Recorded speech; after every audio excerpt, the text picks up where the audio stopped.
The spirals twist unnervingly, alternating between vibrant shades of emerald green, deep violet, and burning crimson, each reversal feeling almost too deliberate. They do not simply rewind, they subvert, refusing to settle into anything resembling normalcy. Their slow dance feels less like an optical trick and more like a whisper, an invitation beckoning from somewhere beyond the veil of comprehension. And somewhere within that hypnotic swirl, faint laughter rings out, a jester's laugh, clipped and distant, like a phantom threading mischief through the fabric of time. Is the sound coming from here, or echoing from somewhere else entirely? This laugh punctuates the spirals as if caught between fleeting moments of existence, too faint to be fully realized, but far too distinct to ignore. Every twist of the patterns feels tied to this eerie giggle, as though the jester is not merely watching, but weaving his cryptic tapestry. And yet, within the chaos of reversing motion and laughter, a strange harmony persists, a siren call painted in spirals, colors, and faint echoes. What does it want? Where does it lead?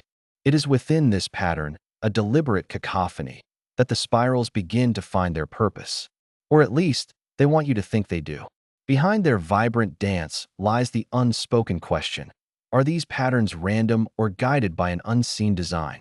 In this reverse motion lies their contradiction, a call to attention, a reminder that not everything is what it first seems. The jester's laughter once more breaks the silence, sharper this time. There is no malice in it, but neither is there comfort. It exists solely to disarm, to remind you that you are not in control of the patterns, nor the sound, nor the direction of your gaze.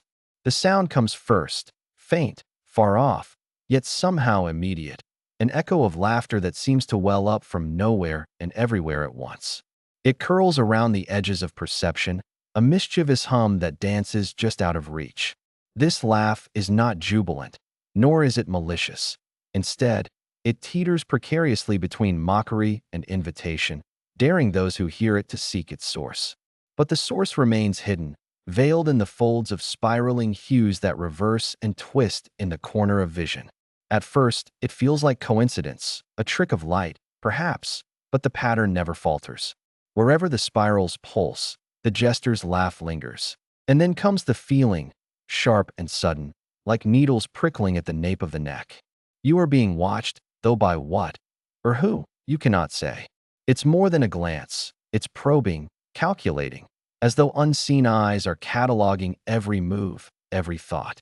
The laughter, quiet as it is, resonates still, now eerily synchronized with the spiral's rhythm.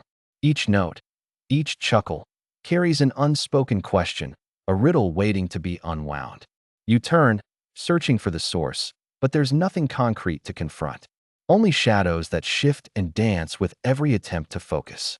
At last, through the interplay of sound and sight, the jester himself arrives, not entirely seen, but felt. His crooked silhouette imposes itself as a question mark against a backdrop that seems alive, spirals entwining with his shape.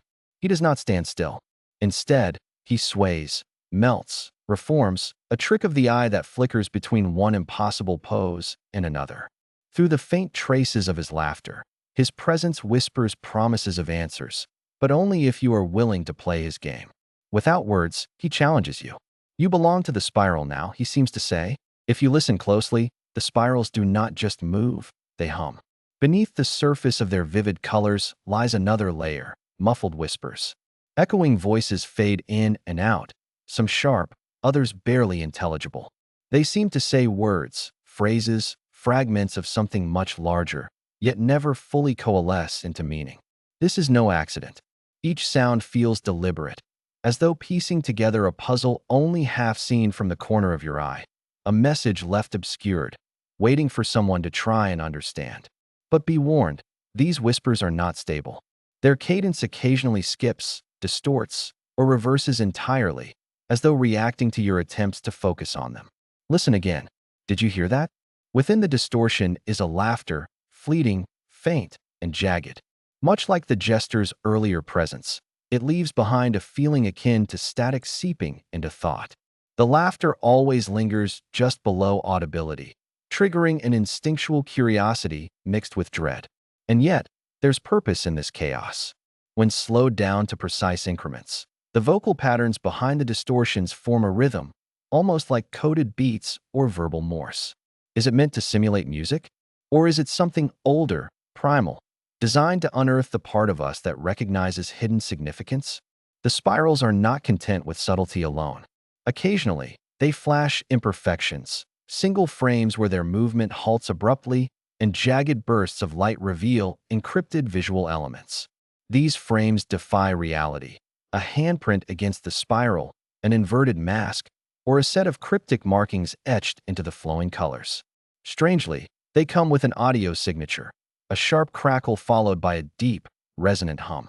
Slow these imperceptible moments down, and even these fractures hide layers within layers, as though rewarding the patient and punishing the hasty. One strand of the Jester's twisted humor, perhaps? Within the spirals, a choreography unfolds. Colors invert and tilt toward impossible angles. The spirals don't merely spin, they ripple outward, folding into each other like reflections caught in fractal mirrors.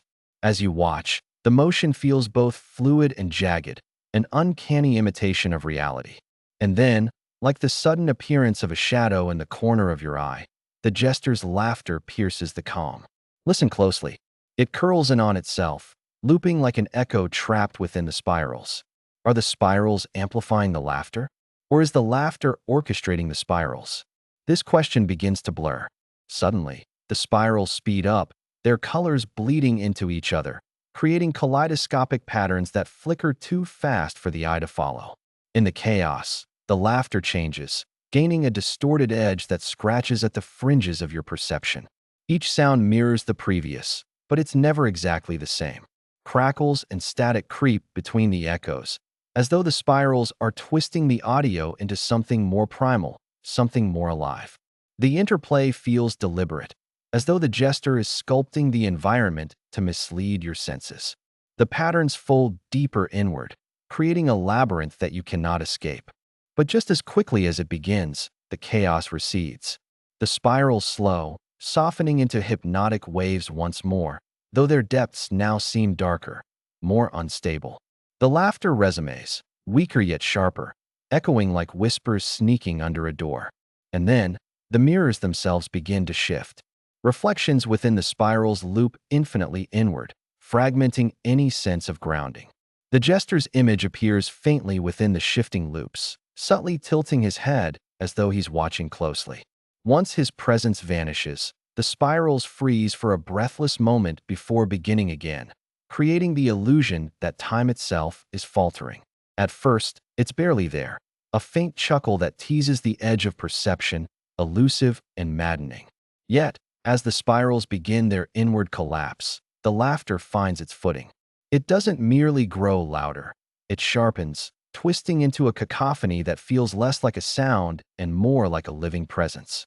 When the spirals retract, tightening like colorful vortices, the laugh twists with them, a sonic tether pulling you deeper, every pitch shift synchronized with the imploding spirals. It's unrelenting, filling negative spaces not in volume, but in dread. An eerie layering emerges. The laughter repeats itself, not like an echo in a hollow chamber, but as if different versions of the Jester are laughing in tandem, overlapping. A ghostly chorus, slightly disjointed, yet eerily harmonious.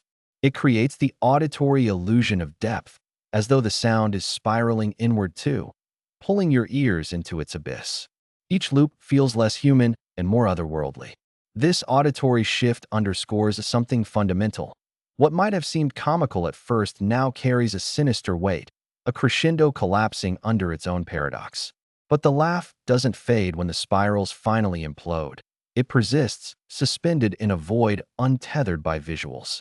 This void amplifies the terrifying clarity of each note, the sharp edges of these acoustics feeling almost tactile, clawing at the air. The Jester's laugh becomes the sole thread holding together the space, an omnipresent mockery. As the visuals dim, the auditory dominance evokes a primal reaction, fight or flight instinct tempered by the haunting realization that escape was never possible. The laugh, now raw and ear-piercing, is both unending and unbearable. And so the spirals tighten. Colors once chaotic now weave themselves into a fragile dance, a deliberate choreography of collapse. Each thread of light bends inward, folding over itself in an impossible pattern, spiraling into a point so infinitesimal it seems to defy perception. The air grows heavy, saturated with unspoken intent, a final breath held in eternal suspense. The faint remnants of the jester's laugh linger just beyond the veil, distorted and distant, bending like the spirals as if suffocated by their collapse. Can you hear it? It's less laughter now, and more a whisper. Or is it the echo of your own breath caught within the spiral's pull? Then, without warning, a threshold is crossed. The spirals, the colors, the echoes, they do not fade. They implode, like a great celestial event played in reverse. The screen grows impossibly dark as the last fragment of vibrant light vanishes into nothingness, and for a fleeting moment, silence reigns. Yet it is not peaceful. It is the silence of something paused, restrained, ready. The absence is louder than sound, daring the senses to strain against it for meaning. In the void left behind, the jester's laughter scrapes faintly against the edge of perception, a shadow of what it was, hollow, fractured, and waiting. And then, nothing. All that remains is the faintest vibration, more felt than heard. The spirals are gone, but their presence lingers, etched into the mind as if they've marked you in some unseen way. The jester's laugh, once playful and maddening, hangs in the silence as an invisible challenge, a puzzle unspoken, yet undeniable in its weight. Where the spirals once flourished, there is now only a void. And from within that void comes the quiet realization. To understand the spirals is to invite them back. Will you hold the silence, or will you answer their call? If you want more no-fluff videos like this on the jester's laugh echoes faintly while colorful spirals reverse, subscribe now and share this with one friend who follows the game.